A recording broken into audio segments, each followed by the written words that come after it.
Depressão tem solução. As pessoas acham que depressão é uma doença, nossa, muito difícil de se resolver. Tem gente que fica anos, tem gente que passa décadas com depressão. Eu vou dizer para você aqui, é possível resolver a depressão em poucas horas. E talvez você deva estar pensando, caramba, nossa, isso é muito bom para ser verdade, né? Ok, eu te entendo, eu também já pensei assim lá atrás. Eu também pensei assim. E eu também pensaria assim se eu não tivesse visto isso acontecer na minha vida e visto isso acontecer na vida de centenas e centenas e centenas de pessoas que passaram por processos para a solução da depressão em atendimentos individuais aqui na Ápice Desenvolvimento Humano nos últimos 15 anos. Centenas e centenas de pessoas. Nós somos uma equipe grande que atende há muitos anos. Enfim, tive 15 anos de programa na rádio, FM, em São Paulo, enfim, né? Ápice Desenvolvimento Humano ali na região da Paulista, desde 2002, atuando e ajudando a evoluir muita gente. Então, eu entendo, tá? Agora, eu vou falar o seguinte, vou pedir para você deixar esse pensamento de lado e você se abrir para o que vem pela frente, se abrir para esse conteúdo de hoje. Ouse observar com olhos novos, ouse deixar um pouquinho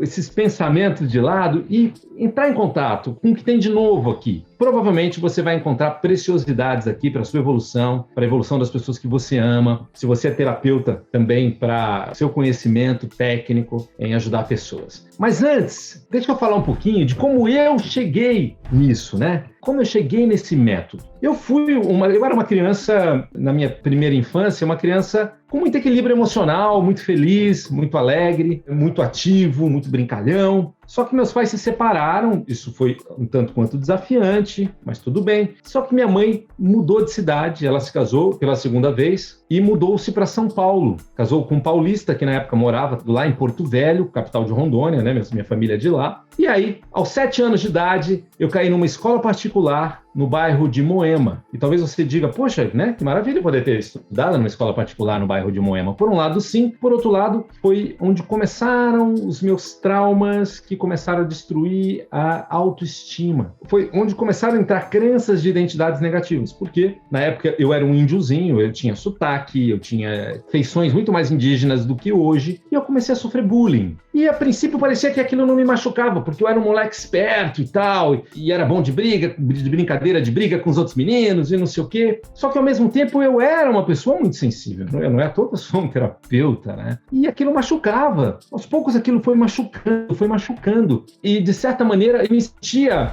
diminuído, né? Como se eu fosse algo inferiorizado pelas meninas, pelos pais de alguns coleguinhas que me tratavam como se eu fosse, né, diferente. Sim, preconceito racial. Naquela época, ninguém falava sobre isso. Hoje se fala, naquela época não se falava, não tem racismo no Brasil, né? E, caramba, eu vivi isso. Aquilo começou a entrar crenças de inferioridade. E aí, quando chegou na adolescência, na pré-adolescência, a gente mudou para Cuiabá. Eu morei 2 anos em Cuiabá, né? Meu padrasto era um empreendedor, foi abrir uma empresa em Cuiabá. A gente ficou 2 anos lá. E lá, nossa, quando eu entrei na adolescência, os primeiros namoros, amigos, e parece que lá foi mais bacana, me soltei mais. Só que aí ele quebrou com o plano cruzado na época, a gente voltou para São Paulo. E aí, com 13 para 14 anos, cheguei em São Paulo e tive de novo um baque ao entrar numa sala onde as pessoas competiam demais, na competição, um zoando o outro, que para mim era muito difícil, eu não me integrava e comecei a me isolar, e ao mesmo tempo era isolado, e eu já tinha essa questão de inferioridade, e a coisa começou a se acentuar mais ainda. Aos 14 anos, eu tinha depressão.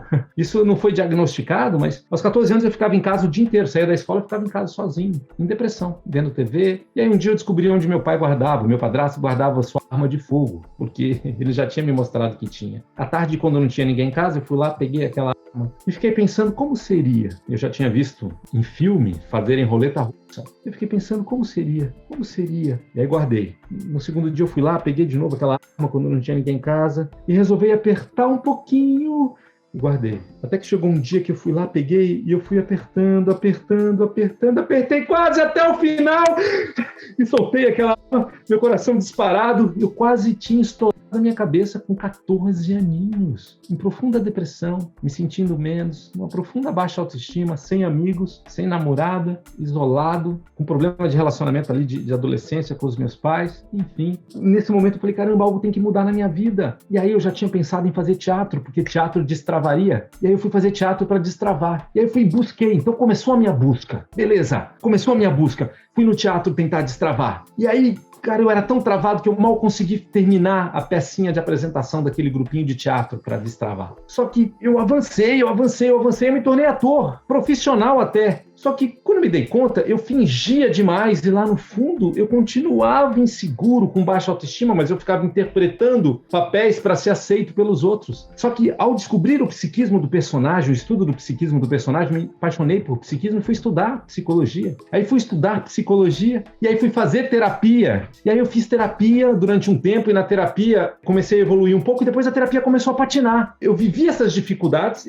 interiorizei que eu era menos, que eu era inferior, tive um monte de complexo. Eu tentei me resolver pelo teatro, foi até um certo ponto, mas não foi. Depois eu fui para a terapia começou a melhorar e depois começou a patinar e não evoluía mais. Sorte que eu estava na faculdade de psicologia e conhecia outros métodos, que existiam outras linhas, não é uma linha só, psicologia. E aí eu fui fazer outras linhas. E aí evoluí mais um pouco e continuei evoluindo. Depois de um tempo patinava de novo e não evoluía mais. E aí na época eu já era assistente de grupos de terapia e lá no fundo eu ainda tinha um movimento. Caramba, eu falava, caramba, mas eu já fiz as melhores terapias, eu fiz com os terapeutas, eu fiz formação nisso, e lá no fundo eu ainda tinha um movimento suicida, eu ainda tinha um sentimento de inferioridade. E aí eu decidi, quando eu comecei a meditar, eu conheci a meditação num centro de meditação e decidi instalar a meditação na minha vida. Você vê, eu era um buscador, se eu não estava encontrando mais na psicologia a solução, eu falei, eu vou buscar pela espiritualidade. Eu fui para esse centro de meditação e isso foi minha sorte, porque lá dentro eu conheci técnicas que no Brasil ainda não estavam tão disponíveis. Eu conhecia PNL, eu conhecia a constelação familiar, eu conhecia a comunicação não violenta, isso nos anos 90, porque era um lugar onde tinha gente do mundo todo, era um grande celeiro de desenvolvimento humano ali, tinha alemão, suíço, americano que morava lá, enfim, uruguaio, argentino. E aí, ao ter contato com a PNL, cara, eu desbloqueei algo que em 7 anos de terapia não tinha mudado. Eu falei, nossa, tem algo aí. Saí de lá e fui estudar PNL. E aí estudei PNL, estudei com os melhores do Brasil, comecei a atender pessoas com PNL e falei, nossa, agora vale a pena para mim ser terapeuta. Perceber resultados mais rápidos, né? Mas também não parei por aí. Estudei depois com os melhores do mundo. E aí eu percebia que também tinha gente que era fundamentalista na PNL. Só PNL funciona. Mas eu percebia que funcionava mesmo, mas talvez com 70%, 80% dos casos tinha uma parcela ali que também não ia. E aí, só que eu, apaixonado por desenvolvimento, eu fui estudar com os melhores do mundo na época, né?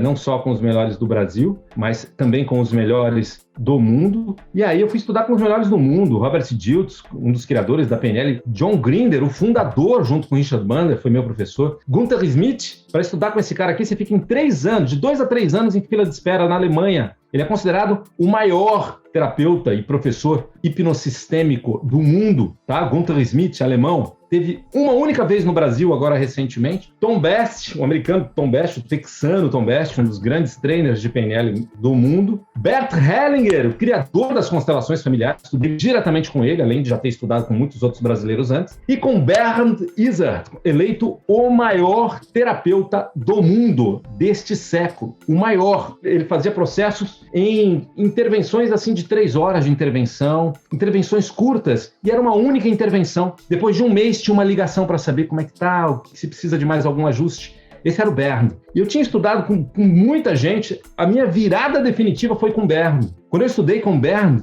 foi tão impactante para mim, e aí depois meus alunos começaram a estudar com ele, porque na época eu já comecei a dar formação também. E aí, em 2011, ele me convidou para ser sócio dele no Brasil. Nós montamos um instituto juntos, demos muitas formações, principalmente em São Paulo, mas também no Nordeste, no sul do país. E ele quis tirar essa foto assim para mostrar, né, que era um legado que a gente estava construindo aqui no Brasil. Foi maravilhoso. A oportunidade de trabalhar com precisão, com profundidade.